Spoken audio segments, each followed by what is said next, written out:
very briefly, just to run through the rest of the day. So we'll be visiting 4 sites. This is the first site. The MRF is quite small, but this is in a low-income household barangay, and commonly the problem is that we don't have space, right? But they found a way. Imagine, you'll see later how close the houses are. So it was difficult to find a space, and yet we're able to find a space.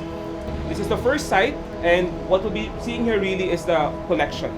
Later, you'll accompany waste workers as they go through their morning routine of collecting from about 200 houses for each waste worker. So they do that from 6 a.m.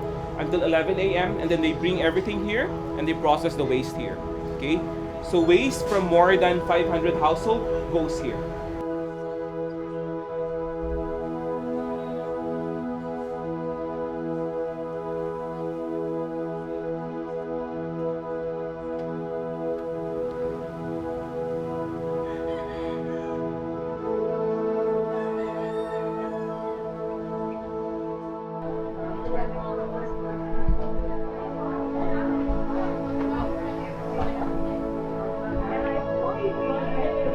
Hi, so we are now at the Barangay Tonsuya, Malabon City.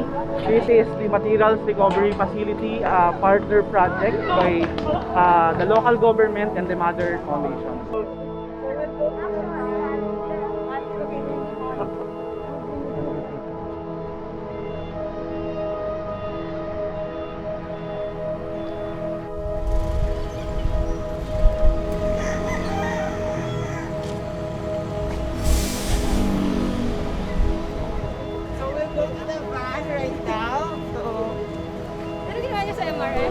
Together with us is our waste worker, and she is the one who will join us visiting the households, and while we are observing our collection system.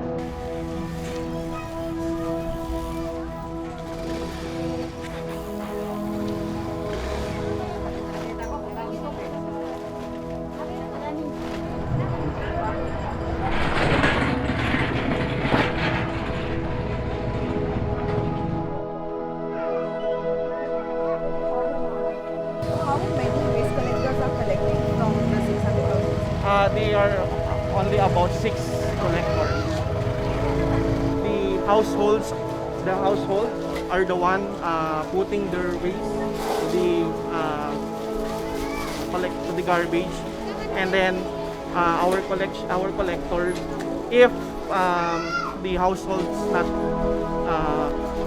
segregated the waste, and then our collectors conduct the IEC, so they are orienting again the household, okay, for a proper segregation. Being used by the compliance rate, and so then looking at the waste that comes in. Yes, we also consider the waste diversion, the total waste being converted to composting, and then the actual residual being transported to landfill.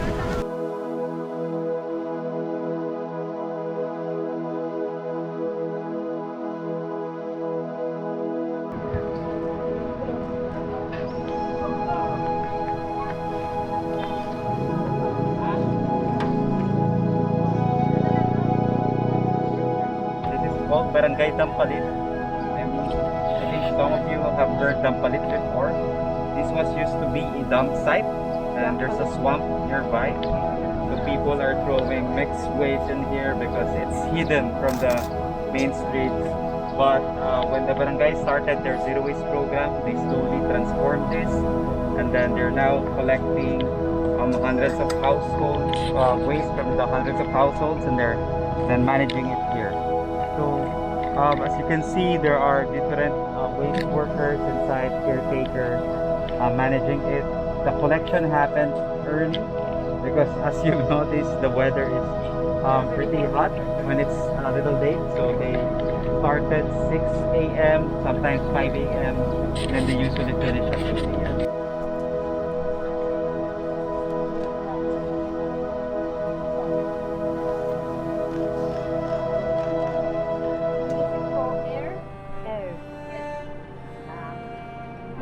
So they are employed and adopted by the barangay. So that's the goal of the Zero Waste program, transition them, and then the local government unit will sustain and hopefully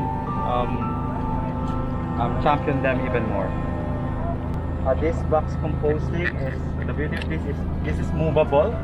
If it's full and you want to use it for another set of composting, you can just pull it up with your team, then move it to another open space. So for now, they're using it as composting garden waste, but you can actually put kitchen waste, food waste in the middle. So no need for soil, no need for organic waste inside, in the middle, then put it with garden waste.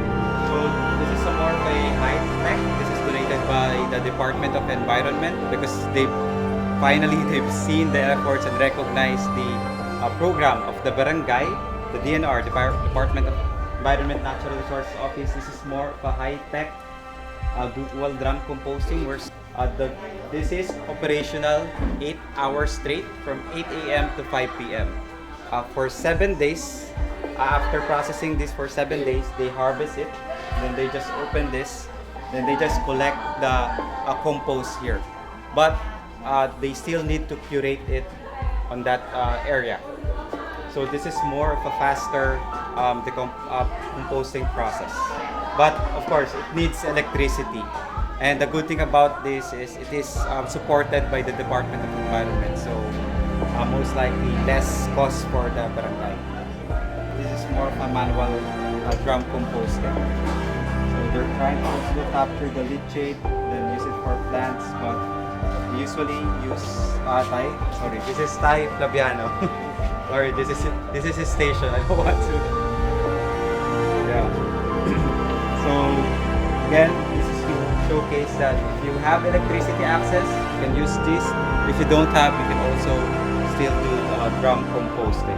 So we have a demo here on how they put their food waste, but the idea here is that the waste that they use, it turns into fuel that they use for cooking over there. They have a kitchen there that can fuel or they can turn on for 5 hours of cooking. So they use it for their daily cooking needs. Okay? So this is a biodigester.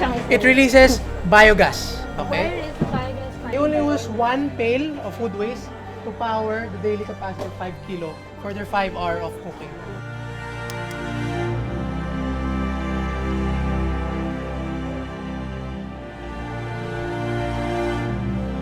So she's cooking water. Just heating water. 12 o'clock we will start. Yeah. So later they will start cooking for their lunch. They give it for free to households or communities or requesting, or some neighbors just go here and then they just plug, then they'll have a free ornamental or herbal plant. So, but they're trying to save more of this, so they can set up a small pop-up market or plants that they can sell and help sustain the operation of the MRF.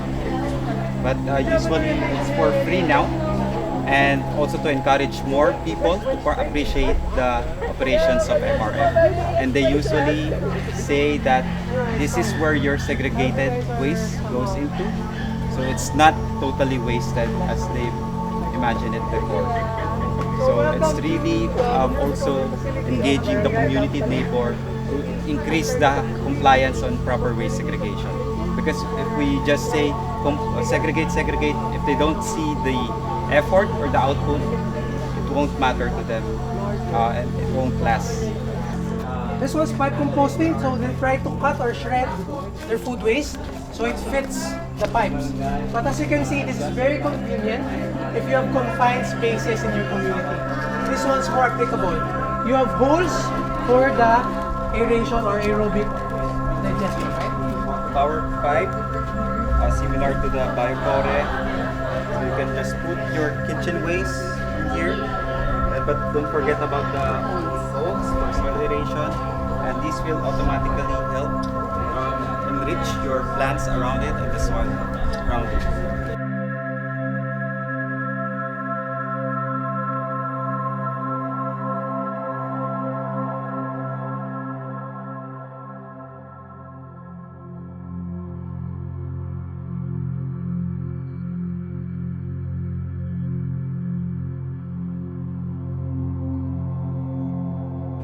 But our composting area used to take 4 months before we harvest the soil. Unlike if we have dual drum, it only takes 2 to 3 months we can harvest. It will be easier and faster. And now we only have our composting area. It's a area when it is full, the two sides. We use the drum. Okay. Every morning they get the kitchen waste, then they put it there, put some sawdust, put some potassium so that it won't smell, bad smell, to prevent bad smell. And we also have the plants there. As you can see, we use the recyclable PET bottles, Coke bottles, in the plant. Those are pechay, bok choy. Choy. That's one also. Tapos yung nakadito maliliit. Lettuce. Then also, this one, the seedlings here are lettuce. They also sell that. They use it whatever they need here in this garden. Buy some food, buy seedlings, maintenance, like that. So, paying electricity. Kap Nora is the barangay chairman or captain of this barangay. So if you have questions in terms of implementation, she's the best person to The biogas here donated by the Department of Social Science. Science and Technology. We use that in their cooking. They don't have to buy gas. We just use this. When we have mushroom, fried mushroom, chicharon, people that crispy mushroom. We also have sisig mushroom, the prime chopped mushroom, Shanghai mushroom, yeah. And the people here wants that, especially the mothers. If their children don't want to eat vegetables, they put mushroom. And the children, they didn't notice when you chop it too little. They didn't notice that it is mushroom. They eat it. Sometimes when you fry the mushroom, crispy mushroom, they thought it is chicken. Chicken skin. Delicious.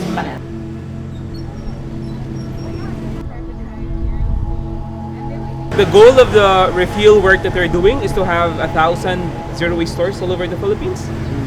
And the academy participants will see one in Siquijor as well. The soy sauce example, do most customers choose the refill option over the pack? Some who are more attuned to really buying it in pockets and really doesn't understand yet how much they would be able to save, they would opt for the plastic for now, unless they would. So those who aren't much into the advocacy yet and doesn't yet understand how much they can save from the refill. Yeah.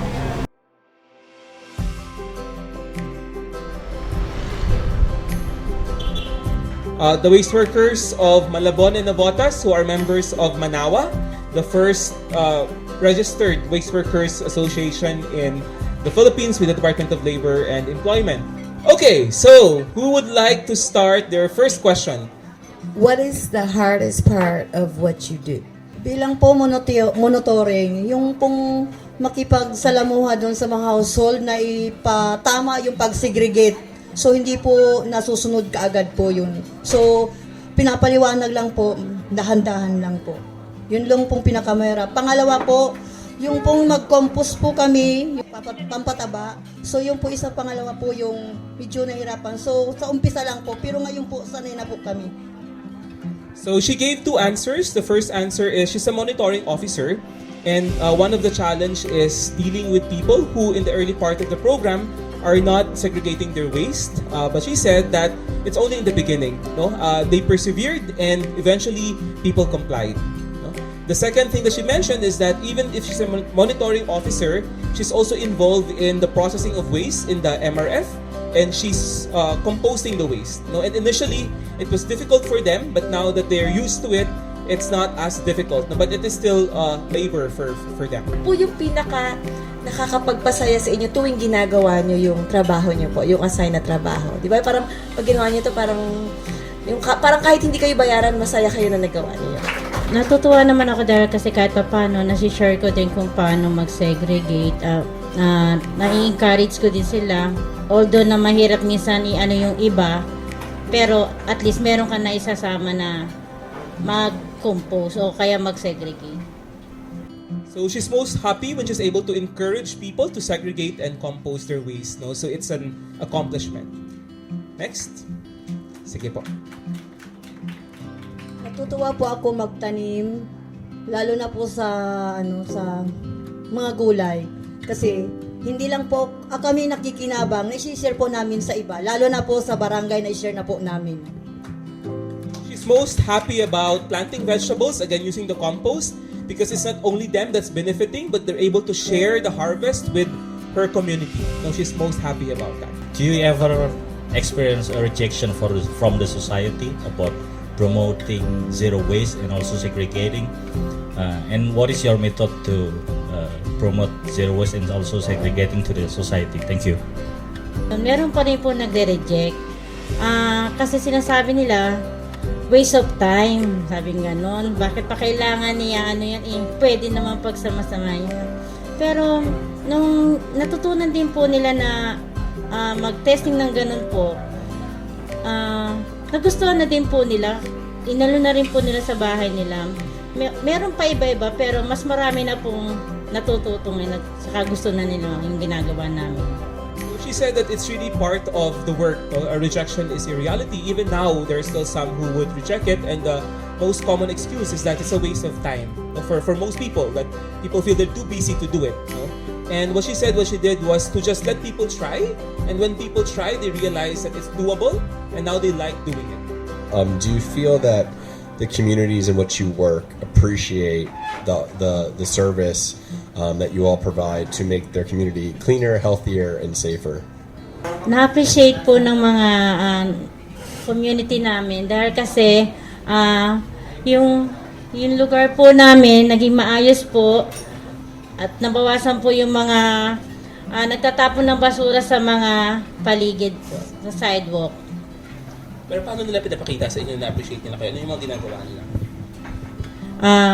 Ginagawa po nila is yung dati po kasi inaano nila yung binabaliwala po. Pero ngayon po yung willingness nila sa pagsesegregate ng mga waste, ando po makikita mo po yung effort nila eh.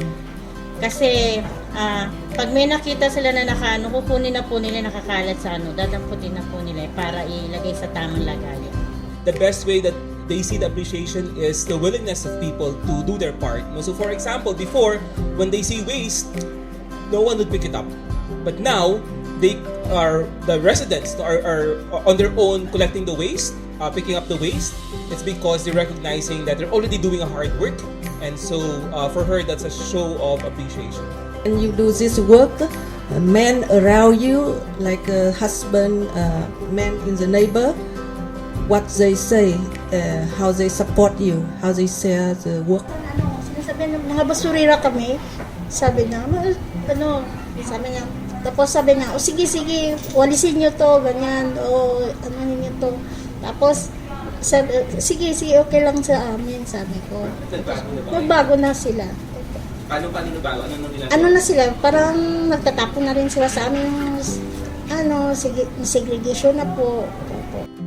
So it's two things. Before, it was different. When they were starting, they were called, you're garbage collectors. Basurera is the term, for someone who collects waste in the Philippines. But now, she said that it's different now because the men helps them rather than just dismissing them as service providers. That it's their role as waste collectors. What do you think is preventing? Why don't we have zero waste in every single barangay? So, from your perspective, what is preventing zero waste to be in every barangay? Sa amin po kasi sa Tunsuya, 1 and 2 lang po ang mayroon segregated waste. So, sa dulo po, sabi po nila sana po sila magkaroon ng ganyan. Yun po, kasi nakakatuwa daw sa amin, nangungulikta daw kami ng basura, bahay-bahay, sila hindi. Natambak po ang basura nila doon. Yun po, kailangan siguro na pasukan po sila doon para ipaliwanag sa kanila kung paano mag-segregate. One factor is the lack of organizing in other places. Organizing with the local officials or the waste workers. But she also shared that actually in places where there are no zero waste programs, is the residents who are clamoring for it, saying that, why do you have it and we don't? And they want it. So even if other places are not implementing it yet, their work is impacting by creating demand from the community. So the residents are saying, we want that for our community as well. In other places, there are no waste collection because you're not doing it. So I asked, so what's the problem, or who's the problem? And they said it's the barangay, it's the local officials who are not implementing it. So organizing is not only with the waste workers, but with the local officials as well. And I think that's where civil society groups would come in. Because I don't think it's and this is me speaking, not them, it's the waste workers who should be asking their barangays to do this. We have the national policy, and that has to be implemented to the local level. But by organizing waste pickers, you create an additional voice that would call on this. Yes, when you say that you have a socialization to the community, where do you usually have that socialization? Like, is there any place, or are there posters? What are the methods for you to communicate with the society? Because I can imagine it's very complex, how you say it to the people. Using flyers. So I think that's one of the key really for all the sites is that before they've tried organizing in basketball courts, under trees, or in gymnasiums, but that's not as effective. What really worked for them is the house-to-house campaign. On one hand, you are able to put a face on the program. It's these people who will be collecting your waste, who are teaching you. And the moment that you give mixed waste, you are in a way disrespecting these people. When it's a group thing, it's less personal, so that connection is lost. So for them, it's really house-to-house education campaign. That's why also zero waste takes time, because it's not something you can do overnight. You really have to invest. But we see the results when we invest in this. What kind of health improvements have they noticed after going zero waste? Because for those who are still, picking the waste before. And second question is, what would they want in terms of support for their work from the government, especially in terms of policy involvement and things like that? I think. Ako po ay senior na. Kailangan ko po ma-exercise yung aking katawan. Kaya nararamdaman ko na ang aking katawan ay malakas sa pagtatrabaho sa waste collector. In a way, it's more like exercise for her. She's a senior citizen, meaning she's more than 60 years old in the Philippines for senior. But she feels strong because every day she's out there, she's exercising. So it's more of a direct impact on her. Okay? Sa dengue, kasi naibsan po yung mga basura sa estero. Leptopyrosis po, wala na pong gaanong basura. So for her, two things she mentioned, because there's less waste in canals, there's less incidence of dengue and leptospirosis. So they've seen a decrease of that in the community where they are operating. Currently, and what do you think another support you need from barangay officials for the future to make your work better and your life better? Thank you. Gusto ko po magkaroon kami ng benefits kasi napakahirap po ang trabaho namin bilang isang waste worker. Lalo na po, mahirap po magkasakit. Yung po yung hinihiling po namin mga waste worker na magkaroon kami benefits. Lalo po yung isa po sa PhilHealth, ganon. Kasi wala. Lahat kami po wala. Lalo naman po, wala po. Yung po isa po yun. Yung isa po din yung is po, yung po yung hinihingi rin po namin, kami mga waste worker magkaroon. Kasi mahirap po, hindi natin masabi ang disgrasya. Nung time nandoon po kami sa nangunguliksyon po kami ng basura. Yun lang po. Salamat po. The support that they need are benefits. And she highlighted two things. Number one is health insurance. They said they're doing very hard work, and then when they get sick, they don't have anything to rely on. And second is social security or pension. When accidents happen, it's a dangerous job for them. They're on the streets, or when something happens to them, their family doesn't have any thing to fall back on. So health insurance and social security or pension. If tomorrow we replace most of the plastic with the alternate delivery systems, that sari store that we visited, are you ready to take that job, which the new the new reduction ecosystem will demand you to switch your jobs to something else? Are you ready for that? And similarly, for instance, if your job or the government asks you to be more tech savvy instead of writing everything on the paper, like somebody is a monitoring and evaluation officer, are you ready to embrace that and use that in your work? mas magiging maganda para sa amin dahil kasi mas safe yung kalusugan namin pag ganun ang nangyari. So if we transition into a new economy where it's more refill and reuse, she said it's better for them because there's less hazard for their health. Ipagmamalaki niyo ba yung ginagawa niyo? Isa yung sa... Okay. So she said, yes, they're very happy to share for two reasons. One, because they're proud of the work that they're doing, and because there's dignity in the work that they're doing. So there's no reason to be ashamed. They use the word marangal, which is Agnes. Where's Agnes? There's dignified, yeah. So there's dignified work. They're doing dignified work. For context, how long have you all been waste workers, and what do you hope to see maybe in the next few years to change that could be different? Okay, she said only 3 years. Only 3 years. It's as if it's not 3 years of heartbreaking work, right? So, wag lang. 3 taon yun. 3 taon na magagaling. Ilan taon. So for her, she's new, several months. 3 years also? 3 years also? 2 years? 5 years? Kaya mo pa 5 taon pa ulit?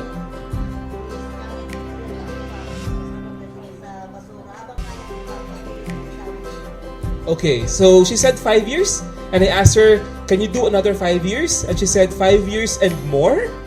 Until my body can do it, I am happy to serve as a waste worker. Nung lahat po ng barangay na makita ko, lahat po nagsisegregate ng basura. So one thing they wanted to see change is that all the other barangays who are not like her village would also do zero waste. Since I'm from South America, I don't have a question, I have a request. And I don't know if you know, but waste worker from Brazil received threats from the right, people from Bolsonaro, and she's asking for support, and I want you that you please help me, saying that we are with her, and maybe you could help us too. I don't know how to make it work, because maybe in Spanish it won't work. I have no idea about Portuguese, but maybe you could help us, or in English. So can you help me? Eileen, you are not alone. Eileen, you are not alone.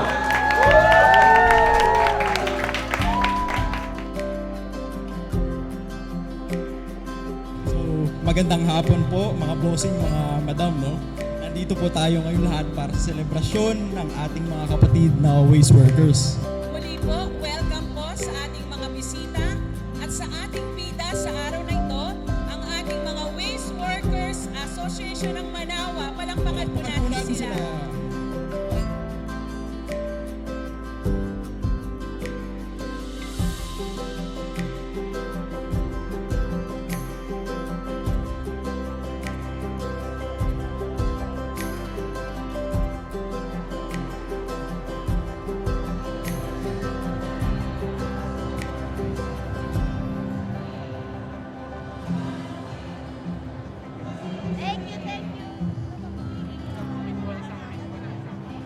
Isang maganda at makakalikasang hapon po sa ating lahat. On behalf of Gaia and Mother Earth Foundation, we welcome you warmly for being here for the Waste Workers Association Day. Alam nating lahat na ang mga waste workers, ang mga bayani, you are the heroes. Without you, hindi aandar yung mga zero waste program namin, yung mga policies ng government.